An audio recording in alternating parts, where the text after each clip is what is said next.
Muy buenas noches, amigos. Estamos aquí en otra edición más de Debatiendo Sin Filtro a través de la plataforma de vocero.com. En el día de hoy tenemos a Hugo, que no había estado en alguna de las ocasiones anteriores. Tenemos a Ramón sustituyendo a Jorge y este servidor. Y hoy pues estamos en 26 de julio, el día después del 70 aniversario de la conmemoración de la promulgación de la Constitución de Puerto Rico, como diría Ramón, la Constitución del Estado Libre Asociado de Puerto Rico. Y tenemos varios temas que considerar. Yo creo que lo primero que debemos hablar es precisamente de la conmemoración de la Constitución el día de ayer.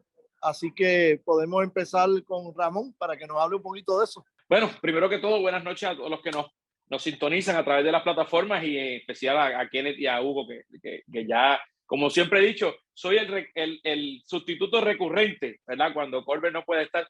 Bueno, en efecto, en el día de ayer se llevó a cabo la conmemoración del 70 aniversario de la puesta en vigor o de la promulgación de la Constitución de Puerto Rico, del Estado Libre Asociado, o ¿verdad? De como se le quiera llamar. La realidad es que es una Constitución de todos los puertorriqueños, como siempre he dicho, y aunque siempre se asocia la Constitución con el sistema de gobierno político del Estado Libre Asociado que tenemos, no es menos cierto que lo procesal, la Constitución los ayuda, nos afecta, nos rige la vida a todos. Es una Constitución que por un lado le pone frenos, contrapesos y diluye el poder desde el punto de vista del gobierno, pero por otro también nos garantiza a los ciudadanos esos derechos que tenemos ante el gobierno.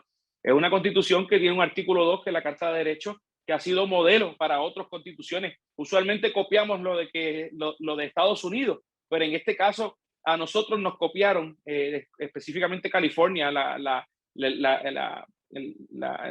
artículo 2, que es la Carta de Derechos, y ha sido modelo para otros países, tanto de Latinoamérica como del mundo. Yo creo que debemos estar orgullosos independientemente de la ideología que tengamos, porque si bien es cierto que en este programa tenemos 3 ideologías y 3 pensamientos distintos de lo que queremos que sea el estatus del país, no es menos cierto que sí creemos en los derechos humanos, que sí creemos en un sistema de gobierno, que sí creemos en que el sistema político, ¿verdad?, tiene que regirse por un ejecutivo y un legislativo y un judicial para que interprete las leyes.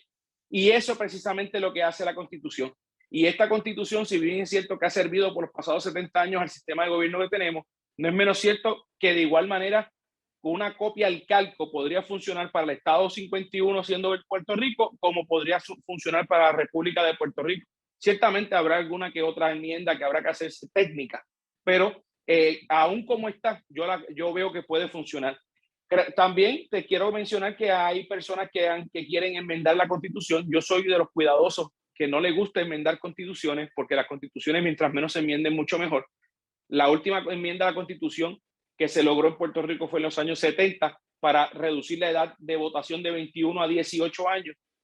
Ha habido unos intentos posteriores, recordamos del 98, el 93, 98 también, y recientemente 2011, pero la realidad es que hay que estudiarlo. No lo veo muy cercano en el horizonte, toda vez que ahí tiene un proceso, ¿verdad? Hay un proceso para eso. Las constituciones están hechas para que no sean enmendadas y que sea difícil enmendarlas.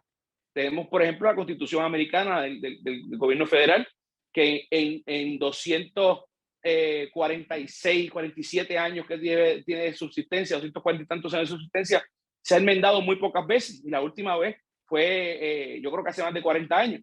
Así que desde ese punto de vista, yo creo que hay que sentarnos a estudiar. No se puede utilizar y decir vamos a enmendar por enmendar.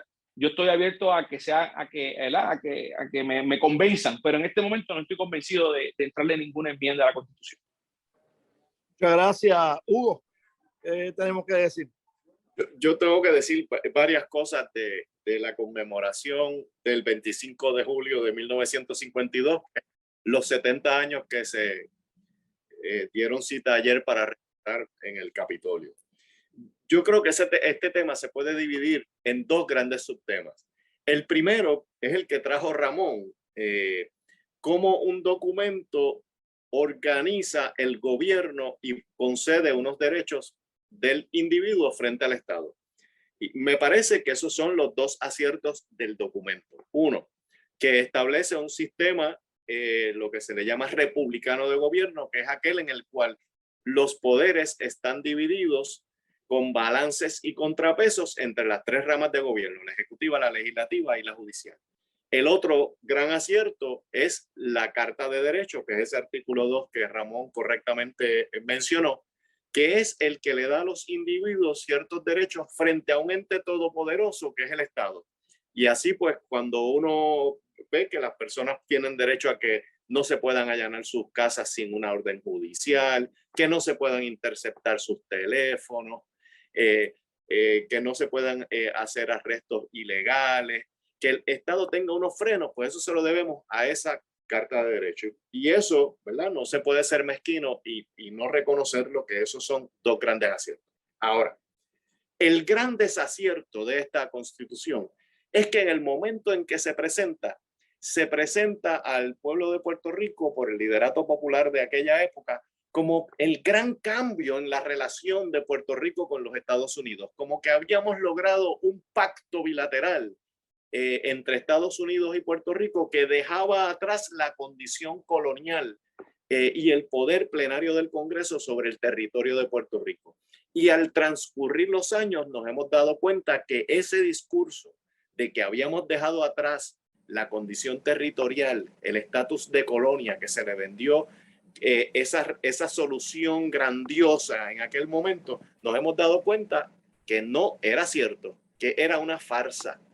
Y las tres ramas de gobierno de los Estados Unidos, el Departamento de Justicia en sus alegatos, el Tribunal Supremo en las opiniones que ha emitido desde el 2016 hacia acá, y por si fuera poco, la imposición de una Junta de Control Fiscal basada en los poderes plenarios del Congreso sobre el territorio, desmienten toda esa retórica. Tan desmentida está esa retórica que ahora los líderes del Partido Popular ya no hablan de la conmemoración de Lela como un nuevo estatus. Fíjate que lo que se conmemoró es las virtudes del documento interno, de la organización interna del gobierno de Puerto Rico y de los derechos del individuo frente al Estado. Pienso yo que si bien es cierto que la redacción y organización interna es un acierto y que muy bien podría servir de modelo a lo que aspiramos todos independientemente del estatus a que estemos defendiendo, las deficiencias en la relación de Puerto Rico y Estados Unidos no es un tema que se pueda barrer debajo de la alfombra en una fecha tan importante como esta, y creo yo que debía ser el estímulo perfecto para en este momento hablar de cómo resolvemos ese problema que ya sabemos que con la Constitución del 52 no fue resuelto. Bueno, muchas gracias. Por mi parte, yo quiero aclarar que yo asistí en el día de ayer a las efemérides del 70 aniversario, luego de haber ido a la ceremonia para honrar al expresidente de la Cámara, José Ronaldo Roní Jarabo, a quien se le dedicó con su nombre la terraza oeste del Capitolio, ya la terraza este, bajo la presidencia senatorial de Charlie Rodríguez, se le había puesto el nombre del expresidente del Senado, no exgobernador, el expresidente del Senado, Rafael Hernández Colón, y entonces ayer se le puso el nombre de la terraza en contraposición oeste a Roní Jarabo.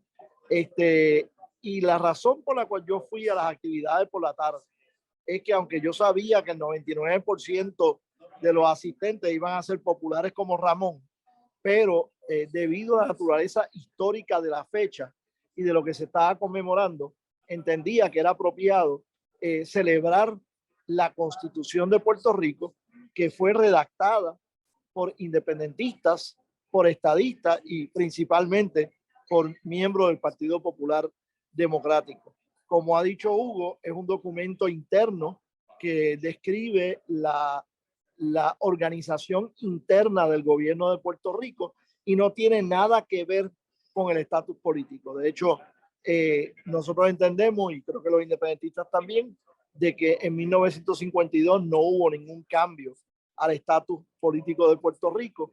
Bajo el derecho constitucional estadounidense, éramos un territorio organizado, no incorporado, antes del 25 de julio de 1952, y después del 25 de julio del 52 hemos seguido siendo un territorio organizado, no incorporado, usando la nomenclatura del derecho constitucional estadounidense y utilizando la nomenclatura del derecho internacional, pues estamos clasificados como una colonia de los Estados Unidos. Así que eso no cambió en nada el 25 de julio de 1952. Queda mucho por hacer y de hecho los estadistas hemos determinado, y nadie se ha quejado por eso, de que el día en que Puerto Rico sea admitido como Estado de la Unión, entraríamos con exactamente la misma constitución como la constitución del Estado de Puerto Rico. Hay quienes dicen que habría que cambiar los estados libres asociados. Yo entiendo que no, porque ya hay 4 Commonwealths en los Estados Unidos que son estados federados.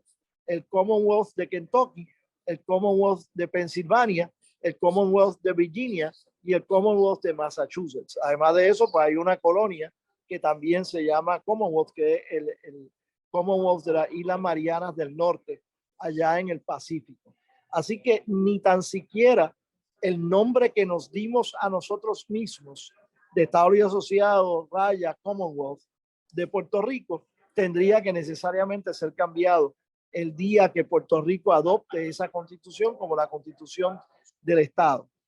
En el caso de independencia, pues sí tendría que haber unos cambios de nomenclatura, porque obviamente el jefe de gobierno ya no se llamaría gobernador, sino que presumo que se llamaría presidente y así sucesivamente, pero los miembros del Congreso Nacional de Puerto Rico bajo la independencia podrían seguir siendo senadores y representantes si así quisieran llamarse, pero ya es un asunto que lo determinarían el liderato gubernamental de la República de Puerto Rico, de acceder Puerto Rico a ese estatus político al descolonizarse. Creo que quienes no fueron a la ceremonia ayer porque entendían que era una actividad antiestadista, les sugeriría a mis compañeros estadistas que para que Puerto Rico sea un estado, nos tenemos que comportar como si Puerto Rico fuera un estado.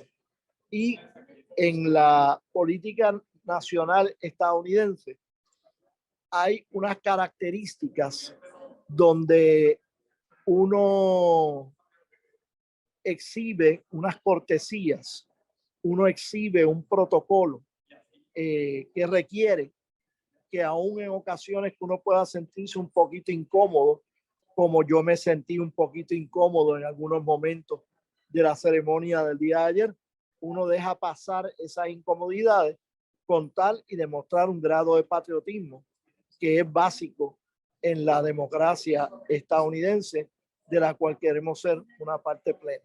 Pero lo voy a dejar ahí porque no me quiero adentrar mucho en las críticas a lo que no se haya hecho totalmente bien en el día de ayer. Sí quiero destacar que felicito a los organizadores, pero porque cuando izaron la bandera puertorriqueña, es una bandera que se parecía mucho más a la bandera que hizo don Luis Muñoz Marín 70 años atrás, que a la bandera que nos han estado vendiendo los separatistas del año 2000 en adelante, que es una bandera con un azul bien celeste, bien claro, que no es la bandera con la cual se identificó Puerto Rico durante los 50 años después que Muñoz Marín hizo la bandera puertorriqueña.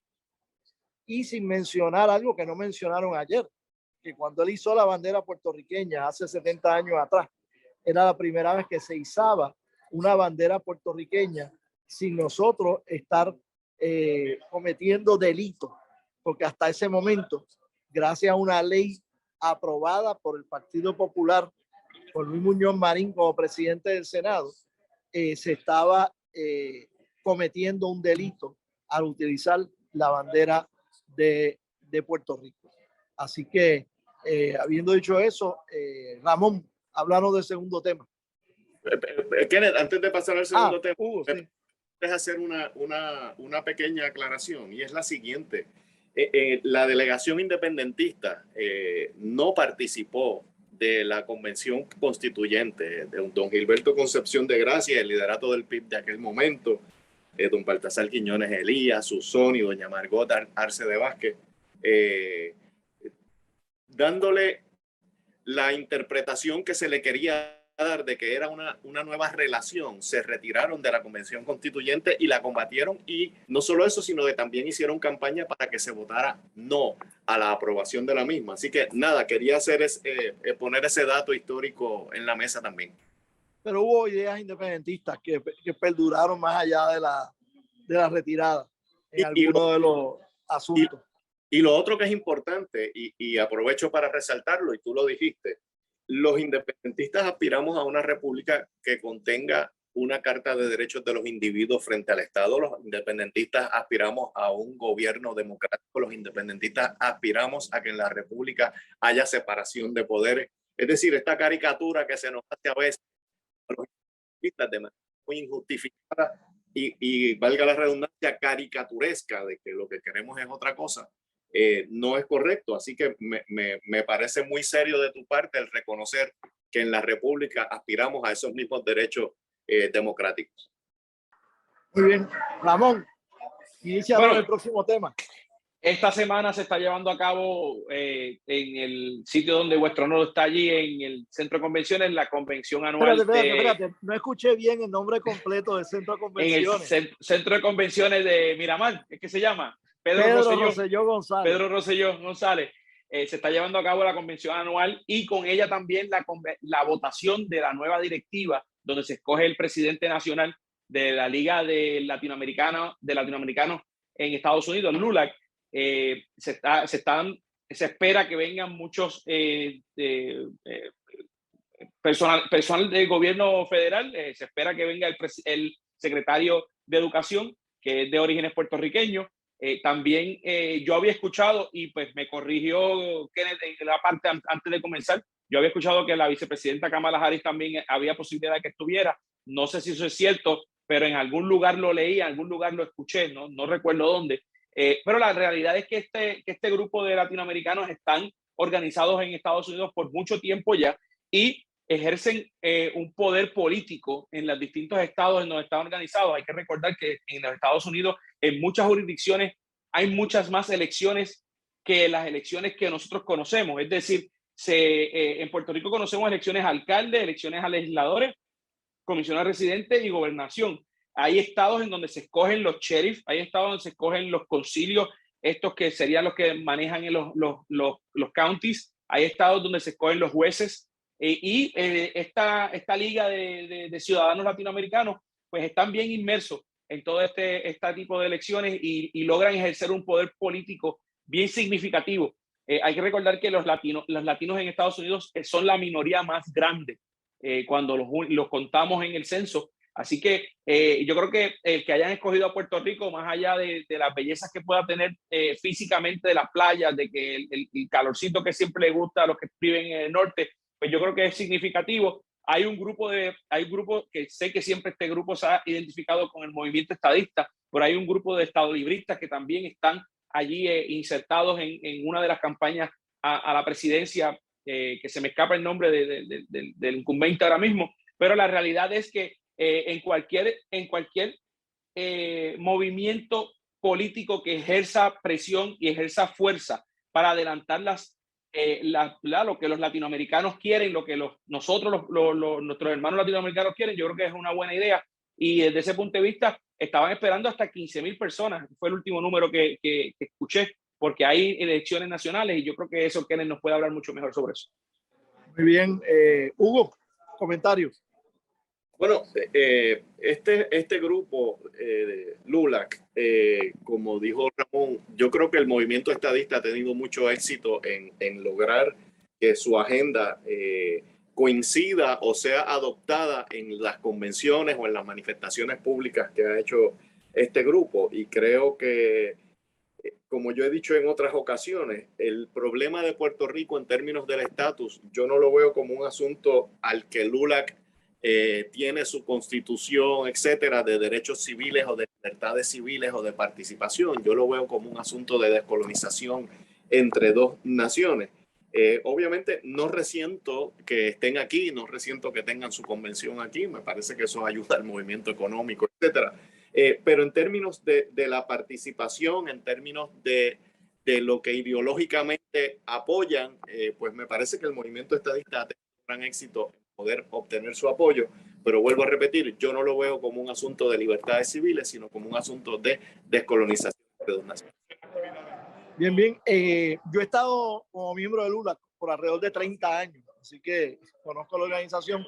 Sí te puedo decir, Hugo, que tienes unos cuantos correligionarios o coideólogos independentistas que son miembros de LULAC y que con quien nos hemos unido en ocasiones para adelantar causas sociales y todo eso, ya que la organización, obviamente, el estatus político de Puerto Rico es un issue menor dentro de la organización, y hemos colaborado en ayudar a que la calidad de vida de los latinos en la nación americana sea la mayor posible. Y como dice Ramón, también hay una buena cantidad de populares que han sido y son miembros de LULAC. Así que yo estoy aquí tratando de ayudar en las labores como anfitrión para que se lleven una buena impresión de su experiencia en Puerto Rico. El viernes voy a ser panelista en una conferencia sobre el proceso electoral puertorriqueño, en la cual yo voy a estar señalando que tenemos muchas cosas en Puerto Rico que han sido buenos ejemplos para el resto de los Estados Unidos. En Puerto Rico siempre hemos tenido una participación de entre 70 y 80% en las elecciones generales, mucho más alta que el promedio a nivel de los Estados Unidos. Ahora ha bajado en algo, a 50 y pico %, porque la juez Carmen Consuelo Valga de Cerezo en el 2016 requirió que se mantuvieran en las listas activas de electores en Puerto Rico a electores que habían fallado en votar en las elecciones anteriores. Hasta ese momento había una política pública en Puerto Rico, creo que auspiciada por los tres partidos, de que si tú no votabas, pues se te inactivaba como elector. Estaba en una lista de votantes inactivados que podían tocar palo y que los incluyeran otra vez, pero que no aparecían en la lista de votantes activos debido a la gran cantidad de puertorriqueños que se muda frecuentemente hacia otras jurisdicciones fuera de Puerto Rico. Y eso, pues, al agrandar la base electoral, pues entonces eso redujo el % de electores que aparece votando en las elecciones. Pero realmente, si no tomamos eso en consideración, seguimos en el 70 y pico %. Así que pues estaremos aquí dando a conocer más a Puerto Rico, eligiendo el nuevo liderato de la organización y tratando de ayudar a Puerto Rico a echar para adelante dentro de esta organización. Con eso, pues vamos a dar por concluida el programa por el día de hoy y esperamos que nuestros oyentes y videntes estén con nosotros nuevamente el próximo martes. Muchas gracias a ambos por su participación. Muchas gracias. Buenas noches. Buenas noches a todos.